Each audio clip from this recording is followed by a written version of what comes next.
Welcome back to special focus. అడవిలో అలజడి మొదలైంది. 10 ఏళ్ల విరామం తర్వాత తుపాకులు గర్జిస్తున్నాయి. పచ్చనాకు సాక్షిగా నెత్తుటి మరకలు పడుతున్నాయి. ఉత్తర తెలంగాణలో మళ్లీ మావోయిస్టుల కదలికలు పెరిగాయి. ఎన్కౌంటర్స్ మొదలయ్యాయి. మరిప్పుడు నక్సలైట్ల వ్యూహం ఏమిటి? ఈ నిశ్శబ్దం దేనికి సంకేతం? అన్నల యూనివర్సిటీ టూర్స్ నిజమేనా? పోలీసులు ఏం చెబుతున్నారు? వాళ్లను ఎదుర్కోవడానికి పోలీసులు ఏం చేయబోతున్నారు?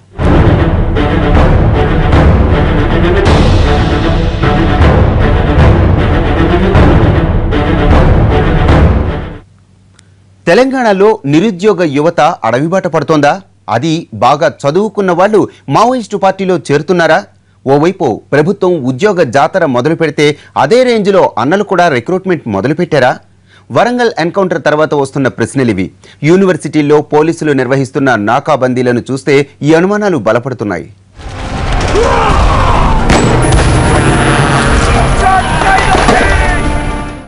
ఒక్క ఎన్కౌంటర్, 100 సందేహాలు.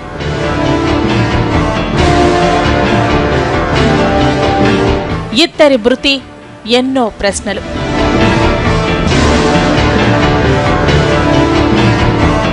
నవ తెలంగాణలో జరిగిన తొలి ఎన్కౌంటర్లో ఇద్దరు ఉన్నత విద్యావంతులు చనిపోవడం, వారు కూడా 11 నెలల క్రితమే పార్టీలో చేరిన వారు కావడంతో ఇన్నాళ్లు చాప కింద నీరులా మావోయిస్టులు ఏం చేశారో బయటికి తెలిసొచ్చింది.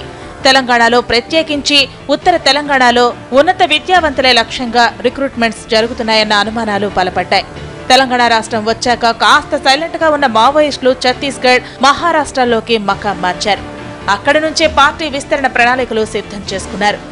మొదట్లో పీపుల్స్ వార్ గా ఉన్నప్పుడు ఉన్నత విద్యావంతులు ఎలా ఉండేవారో అదే రీతిలో ఇప్పుడు కూడా ఉండాలన్న ప్లాన్తో చాప కింద నీరులా రిక్రూట్మెంట్స్ జరుపుకుంటూ పోయారు.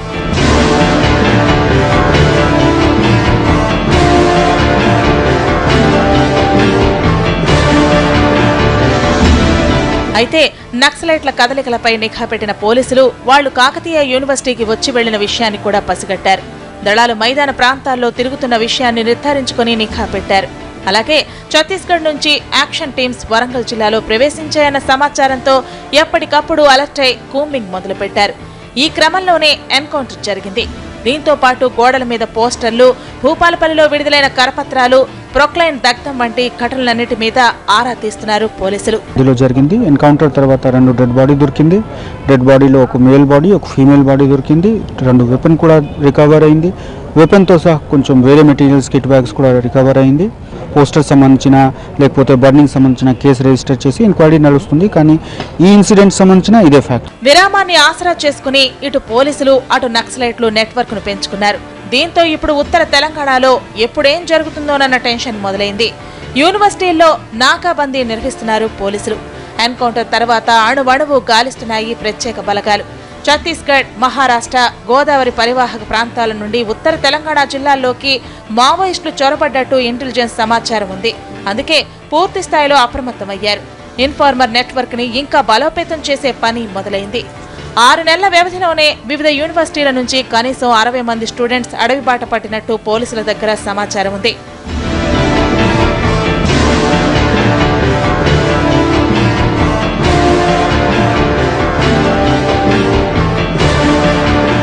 టీఆర్ఎస్ ఏడాదిన్నర పాలనను తీవ్రంగా విమర్శిస్తూ గ్రామాల్లో పోస్టర్లు వేస్తున్నారు మావోయిస్టులు. అలాగే కొంతమంది సీనియర్ నాయకులు, మంత్రుల్ని లక్ష్యంగా చేసుకుని హెచ్చరికలు చేస్తున్నారు. ద్వితీయ శ్రేణి నాయకత్వం భూదందాలపై కూడా బహిరంగంగానే కామెంట్ చేశారు. భూపాలపల్లి నియోజకవర్గంలోని మొగుళ్లపల్లి, చిట్యాల మండలాలతో పాటు పలు గ్రామాల్లో మావోయిస్టు పోస్టర్స్ కలకలం రేపుతున్నాయి. వరంగల్ ఎన్కౌంటర్ తర్వాత ఉత్తర తెలంగాణ అటవీ ప్రాంతాల్లో హై టెన్షన్ కొనసాగుతోంది. ఎన్కౌంటర్ జరిగిన ప్రదేశాన్ని పరిశీలించిన పౌర హక్కుల సంఘాలు అంతా ఏకపక్షంగానే జరిగిందని ఆరోపిస్తున్నాయి. అరెస్ట్ చేసి ఇద్దరిని ప్లాన్ ప్రకారం చంపేశారని, హింసించి యాసిడ్ పోసి చంపారని ఆరోపిస్తున్నారు శృతి తల్లిదండ్రులు. హత్య అనే చెప్పడానికి చాలా నిదర్శనాలు ఉన్నాయి. మేము పోస్ట్ మార్టం తర్వాత ఆ డెడ్ బాడీని తీసుకొని చూస్తే యాసిడ్ పోసినట్టుగా నిదర్శనాలు ఉన్నాయి. దాని మీదనే మేము మాట్లాడుతున్నాం. ఇది హత్య అని. ఎదురుకాల్పులు అనేది వాళ్ళు సృష్టిస్తున్నది లేదా ఎప్పటిలాగా చెప్తున్నటువంటి అంశాలు.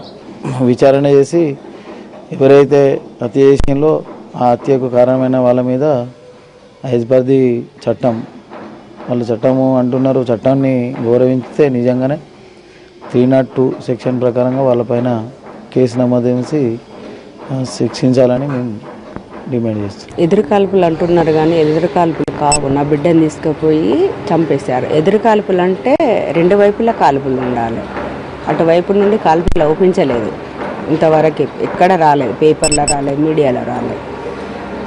నా బిడ్డను తీసుకుపోయే చంపేశారు. మొత్తం మీద ఇన్నాళ్లు ప్రశాంతంగా ఉన్న రాష్ట్రంలో ఈ ఎన్కౌంటర్తో అలజడి మొదలైంది. అటు మావోయిస్టులు ఇటు పోలీసుల మధ్య తామెక్కడ నలిగిపోవాల్సి వస్తుందోనని భయపడుతున్నారు ఏజెన్సీ ప్రజలు. అటు రిక్రూట్మెంట్స్ అలా జరుగుతుంటే ఇటు రాజకీయ నాయకుల్లో టెన్షను పెరిగిపోతోంది. ఎప్పుడు ఏం జరుగుతుందో, ఎలాంటి వార్త వినాల్సి వస్తుందోనని ఆందోళన పడుతున్నారు. వరంగల్ ఎన్కౌంటర్ పర్యవసానాన్ని తామెక్కడ అనుభవించాల్సి వస్తుందోనన్న భయంతో ఓళ్లను వదిలి సిటీ బాట పడుతున్నారు. ప్రతీకార దాడుల అనుమానంతో గోదావరి ప్రాణహిత తీరంలో అలర్ట్ ప్రకటించారు పోలీసులు. వరంగల్ ఎన్కౌంటర్ తర్వాత మావోయిస్టుల బలం పెరిగిందన్న విషయం బయటపడటంతో ముఖ్యంగా ఉత్తర తెలంగాణ నేతల్లో గుబులు పుడుతోంది. ఇప్పటికే చాలా మందిని హెచ్చరిస్తూ పోస్టర్స్ వేయడం, ఇన్ఫార్మర్ నెట్వర్క్ ని పెంచుకోవడం వంటి చర్యలతో నక్సలైట్స్ పుంజుకున్నారన్న సంగతి నేతలకు నిద్ర లేకుండా చేస్తోంది.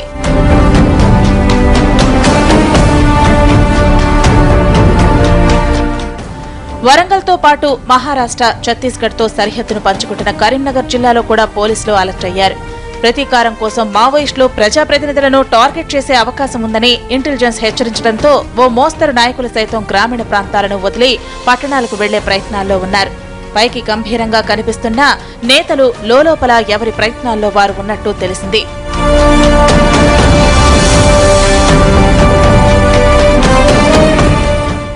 ఉత్తర తెలంగాణలో మావోయిస్టుల కదలికలు పెరిగాయని పోలీసు ఉన్నతాధికారులే అంగీకరిస్తున్నారు. ప్రస్తుతానికి అటువైపు నుంచి ఎలాంటి ప్రతిచర్య లేకున్నా దీని వెనక భారీ వ్యూహమే ఉంటుందన్న అనుమానంతో అప్రమత్తమయ్యారు. ఈ బార్డర్ ఏరియాస్లో ఆదిలాబాద్, కరీంనగర్, వరంగల్, ఖమ్మం, ఈ గోదావరి బార్డర్ ఏరియాస్లలో పోలీస్ మూమెంట్స్ కూడా మనం ఎక్కువగా చేయటం, ఇన్ఫర్మేషన్ కలెక్షన్, దానికి తగ్గట్టుగా వాళ్ళ మూమెంట్స్ తగ్గట్టుగా పోలీస్ మూమెంట్స్ కూడా ప్లాన్ చేస్తున్నారు. ఏదైనా సమర్థవంతంగా ఏ మావోయిస్ట్ చర్యను తిప్పికొట్టేందుకు డెఫినెట్గా పోలీసు సమాయత్తం. గ్రామాల్లోని వడ్డీ వ్యాపారులు, ఇతరత్ర పేదలను పీడిస్తున్న వాళ్లు, కబ్జాదారుల సమాచారాన్ని కూడా మావోయిస్టులు సేకరిస్తున్నట్టు అనుమానిస్తున్నారు పోలీసులు. ఇటు ఈ అనుమానాలు అటు కరీంనగర్ జిల్లా కాటారం, మహదేవ్పూర్ మండలాల్లో ఇటీవల విస్తృతంగా నక్సలైట్ వాల్ పోస్టర్స్ వెలిసిన క్రమంలో ముమ్మరంగా తనిఖీలు జరుగుతున్నాయి.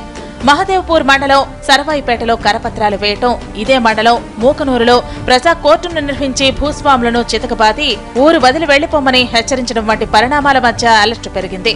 తెలంగాణలో మళ్లీ అన్నలు పుంజుకుంటున్నారని, ప్రభావం చూపిస్తారని బాహాటంగానే చెబుతున్నారు సానుభూతిపరులు. కష్టం చేసే వాళ్ళందరికీ కూడా ఏ సుఖం లేని పరిస్థితి ఏమిటి?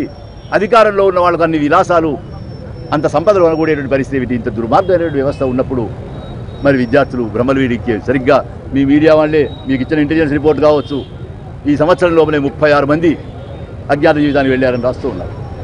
అంతకుముందు లొంగిపోయి వచ్చి మామూలు జీవితం గడుపుతున్నటువంటి వాడు వివేక్ ఎన్కౌంటర్ తర్వాతనే, వివేక్ అమరత్వం తర్వాతనే వివేక్ మార్గమే సరి అయినటువంటి మార్గం అనేది గ్రహించి చాలా తపనపడి, తర్జనభర్జనపడి, సంక్షోభానికి గురి అయి మళ్ళీ విప్లవ బాట ఎంచుకున్నారు.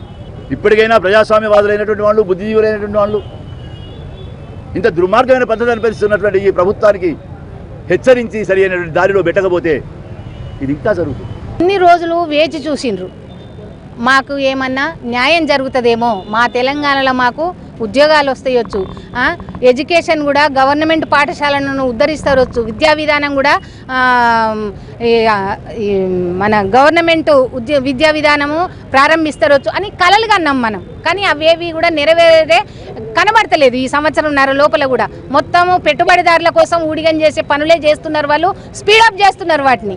అది ప్రపంచ బ్యాంకు ఆదేశాలనే వాళ్ళు అమలు చేసే కార్యక్రమంలో బిజీగా ఉన్నారు. కాబట్టి యువతకు అర్థమైపోతుంది కదా వీళ్ళు ఎవరిని పాలిస్తున్నారు, ఎవరి కోసం పాలిస్తున్నారు అనేది యువత కనుక్కున్నది. కనుక్కొని మళ్ళీ పోరాట మార్గాన్ని పట్టింది. ఒకప్పుడు కరీంనగర్, వరంగల్ జిల్లాలోని పలు ప్రాంతాల్లో సమాంతర ప్రభుత్వాన్ని నడిపిన నక్సలైట్లు ఆ తర్వాత అడ్రస్ లేకుండా పోయారు. తిరిగి ఇప్పుడిప్పుడే పుంజుకునే ప్రయత్నంలో ఉన్నారు. మావోయిస్టుల కదలికలపై ఇంటెలిజెన్స్ వర్గాలకు పూర్తి సమాచారం ఉన్నా అటువైపు నుండి ఎలాంటి యాక్షన్ లేకపోవడంతో వేచి చూస్తున్నారు పోలీసులు. వరంగల్ ఎన్కౌంటర్ నుండి తప్పించుకున్న కొంతమంది దళ సభ్యులు జిల్లాలో తిరుగుతున్నారన్న సమాచారంతో అనుమానిత ప్రాంతాలపై నిఘా కొనసాగుతోంది. ఈ నిఘాను కొనసాగిస్తూ మైదాన ప్రాంతాల్లో మావోయిస్టు సంచారాన్ని నిరోధించడంతో పాటు యూనివర్సిటీల నుంచి రిక్రూట్మెంట్స్ ను ఆపడమన్న అజెండాతో ముందుకు పోతున్నారు పోలీసులు. అదే టైంలో నాయకులకు భద్రత కల్పించడం సవాల్గా మారింది.